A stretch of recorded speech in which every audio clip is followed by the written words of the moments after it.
राजकुमार रोत बेड़ेश्वर धाम के बारे में कुछ नहीं जानते, बिना पढ़े लिखे बोलते हैं राजकुमार रोत भ्रष्टाचारी हैं। ये आरोप लगा दिया है राजकुमार रोत पर, जो बेड़ेश्वर धाम से भ्रष्टाचार हटाने निकले थे उन्हीं को भ्रष्टाचारी बता दिया गया है।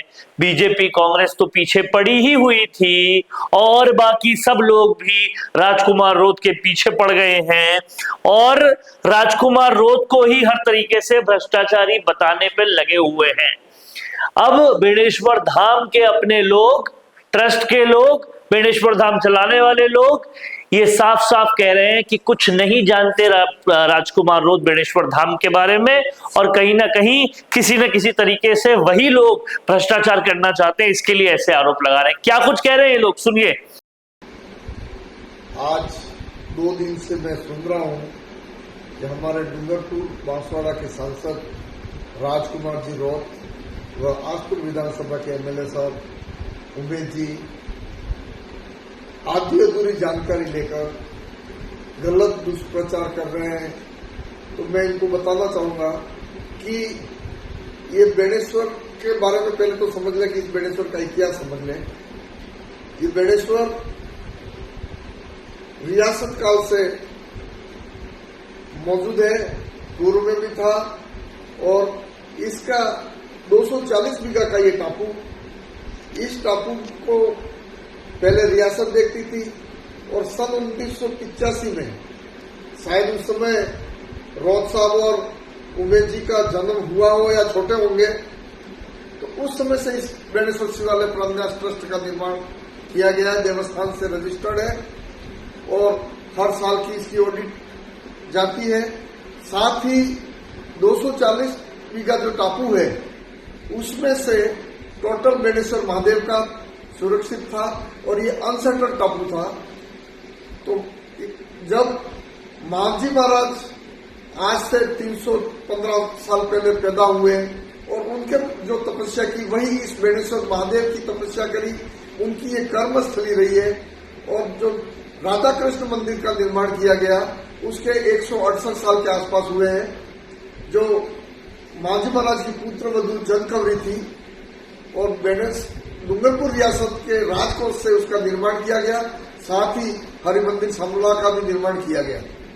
अब 240 बीघा जमीन में से 25 बीघा जमीन तत्कालीन डूंगरपुर के नरेशों ने इस राधा कृष्ण मंदिर को 25 बीघा अर्पण की, शेष 215 बीघा बेड़ेश्वर शिवालय की रही। सन 1921 में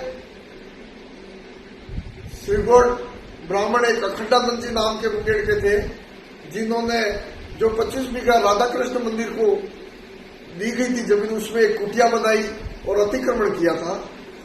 उसके विरुद्ध में महाराज हरिमंदिर साबला के कमलानंद जी महाराज ने सन 1921 में रियासत के समय में एक रीट दायर करी कि आपके गुरुओं ने जो मेरे गुरुओं को जो जमीन अर्पण की है उसमें आपने इसको कुटिया बनाने की परमिशन क्यों दी। तो सन 1922 का फैसला हुआ और उसमें उस कमलानंद जी महाराज के बयान है कि मंगोरिया पत्थर जो माही नदी में है वहां से लगा के खारिये जो कंजड़ी का जाड़ा है उसके पूरब का भाग मेरे गुरुओं को दिया गया है 25 बीघा का, उसमें मेरी गाय और घोड़े चलते हैं। शेष बेड़ेश्वर महादेव का रहा, उसमें बेड़ेश्वर के पुजारियों के गाय घोड़े और उसका उपयोग बेड़ेश्वर के करते हैं। और स्टेट टाइम में डूंगरपुर बांसवाड़ा दोनों रियासतों का झगड़ा हुआ कि बेड़ेश्वर बैंड का किस रियासत में है। तो माउंटबेटन के टाइम में एक फैसला आया, उस फैसले में स्पष्ट, जिसका शिलालेख इस बेड़ेश्वर शिवालय प्रांगण में मौजूद है, तो इस बेड़ेश्वर बैंड का टापू को डूंगरपुर रियासत का माना गया। अभी जो आप कह रहे हैं कि जब प्रशासन सिर्फ बेड़ेश्वर का मेला करने ही आता है, बेड़ेश्वर मेला, आप जो कह रहे हैं, आप डूंगरपुर के सांसद हैं, यहाँ के विधायक हैं, मैंने कई बार प्रशासन और राजनेताओं को कहा कि आप सिर्फ 20 से 25 लाख रुपये मेले में दे दे, किसी भी व्यक्ति से 1 रुपया नहीं लिया जाएगा और मेला फ्री कर दिया जाएगा। आपकी जानकारी में नहीं हो तो पूर्व में भी ये नाका भी फ्री करवाया है, एक बार बेड़ेश्वर मेला भी फ्री करवाया था, लेकिन आपके द्वारा अभी जो पीछे का भाग है, और आप हमेशा जो बेणेश्वर विकास की बात करते हैं और विकास में हर बार रोड़ा अटकाते हैं। बेणेश्वर में मार्केटिंग विभाग से, टीएडी विभाग से जो बाउंड्री बन रही थी, उसको भी आप द्वारा 2-3 बार रोकने के लिए आए, जो बाउंड्री जमीन की सुरक्षा के लिए बनाई जा रही थी। और उसमें जो अतिक्रमण जिसके बारे में आप सिफारिश कर रहे हैं, जहां गेट लग के ताले लगाए थे, वो भी आप लोगों ने ही इसी तरह खुलवाए हैं।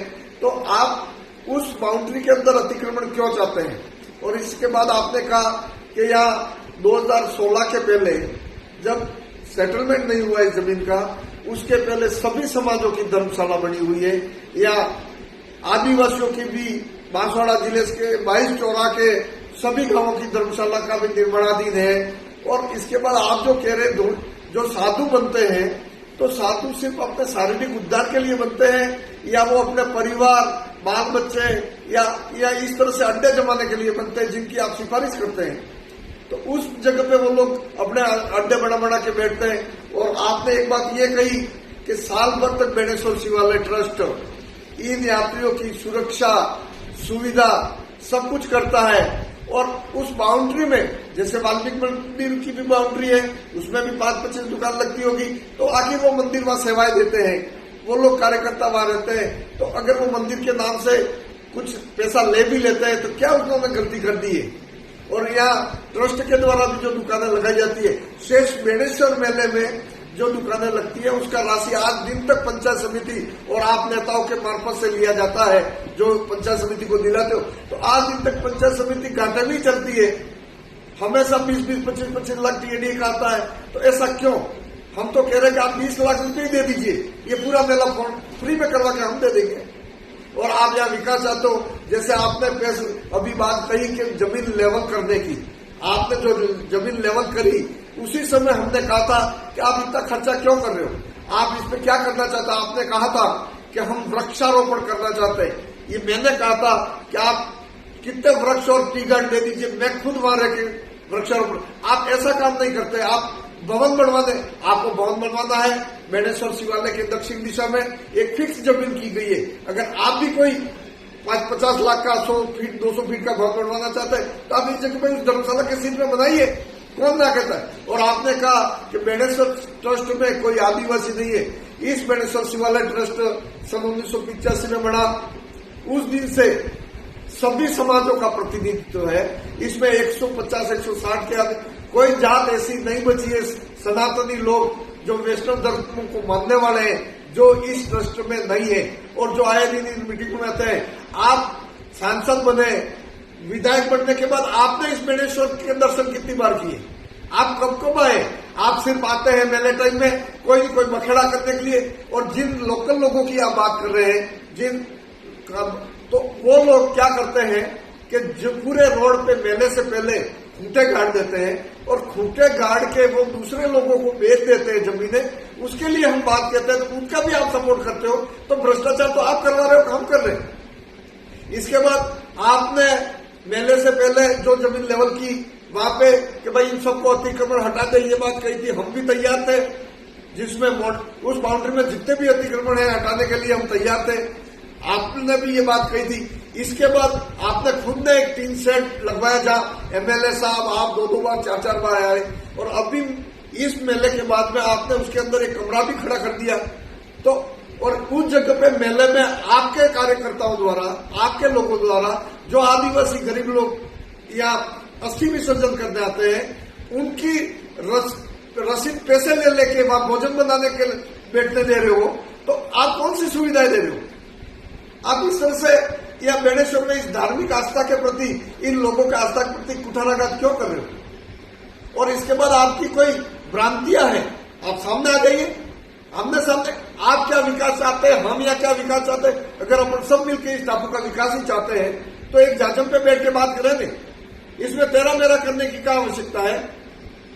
और 2016 में इस पूरी टापू का सेटलमेंट हुआ बीजेपी सरकार के द्वारा। ओकार सिंह जी लखावत और एक भाई साहब सूरज जी भाई साहब थे, उन्होंने हमें कहा कि हम इसका करवा रहे हैं सेटलमेंट, आप विरोध नहीं करोगे तो इसका विकास अच्छा होगा।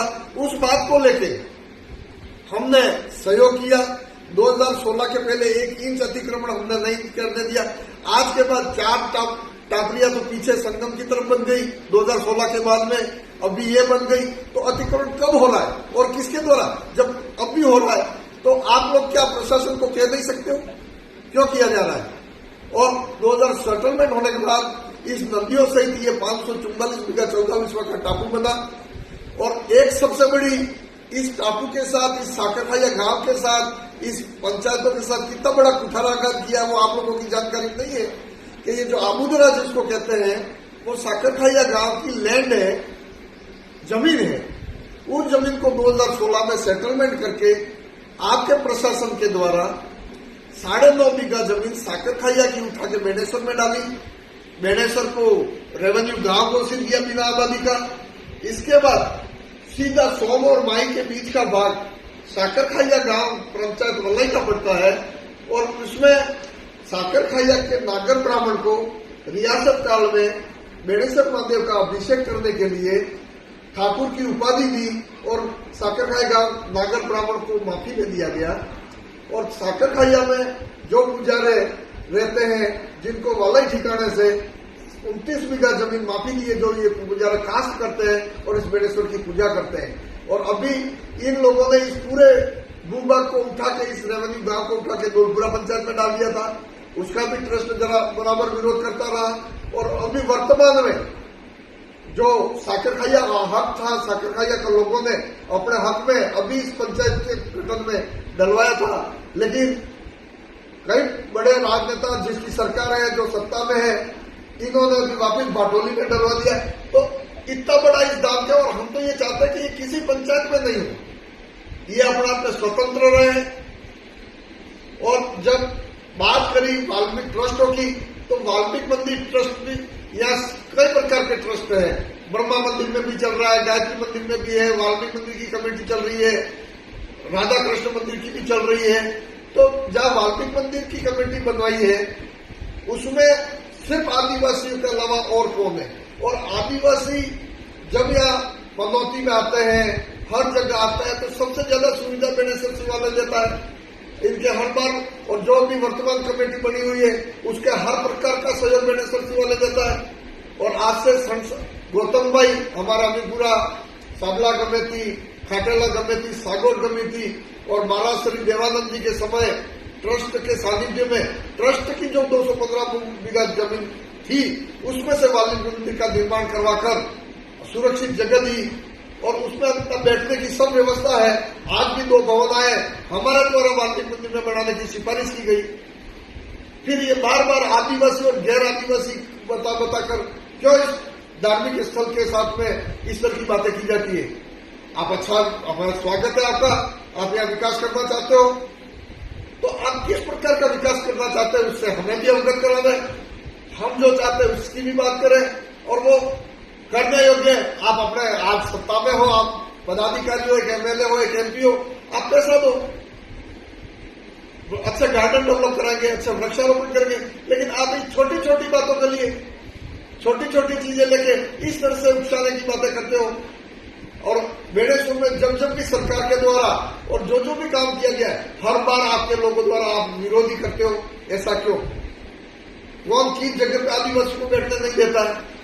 हर जगह आदिवासियों की है। और इसके बाद भी अगर आप ऐसा बजट दो, आदिवासियों में 100-200 फीट लंबा हॉल बनवा के देते हैं जिसमें दौड़े लगा के देते हैं, सभी बाबा को लाइन सब बैठा देंगे। लेकिन एक जगह निर्धारित है, एक जगह निश्चित है, उस जगह पे करें। तो आइंदा से आप इस तरह के प्रचार करके और किन्हीं बातों में अगर आप अधूरी जानकारी रखते हैं तो आप पूरा संपर्क करें, पूरी जानकारी के साथ बात करें, हम उसके लिए तैयार हैं। धन्यवाद। जय माता। तो अब राजकुमार रोत को भाजपा कांग्रेस से तो जूझना ही है, साथ ही साथ कहीं ना कहीं अब उन्हें इन ताकतों से भी लड़ना है जो लगातार पूरी तरह से इनके पीछे पड़ी हुई है, इनके भ्रष्टाचार के पीछे पड़ी हुई है। क्या कुछ राजकुमार रोत करेंगे इन सब लोगों से निकलने के लिए, ये आप सबको समझना पड़ेगा और आने वाले वक्त में देखना होगा। क्या कुछ कहना है आपका? कमेंट बॉक्स में जरूर लिखिए। देखते रहिए संवाद भारत का, भारत के लिए। वीडियो चाहिए बिजनेस प्रमोशन का या फिर पर्सनल ब्रांडिंग के लिए, तो अब आपको एक ही जगह मिलेंगे हाईटेक स्टूडियोज, प्रोफेशनल सेटअप और creative team, green screen and soundproof studio, perfect lighting और pro setup, podcast setup, ultra clear audio और multi camera angles, 75 inch touch panel, teaching और एक्सप्लेनर वीडियोस के लिए परफेक्ट, 10 से 15 साल experienced anchors और journalist जो आपके कंटेंट को देंगे प्रोफेशनल टच। राजस्थान का तीसरा सबसे बड़ा डिजिटल न्यूज़ चैनल आपकी ब्रांड को मिलेगा प्लेटफॉर्म। 50+ प्रोफेशनल वीडियो मॉडल्स जो आपके प्रोजेक्ट को बनाएंगे ज़्यादा इंगेजिंग। हमने 5000+ बिजनेस और ब्रांड्स को ग्रो करने में की है मदद। अब आपकी बारी।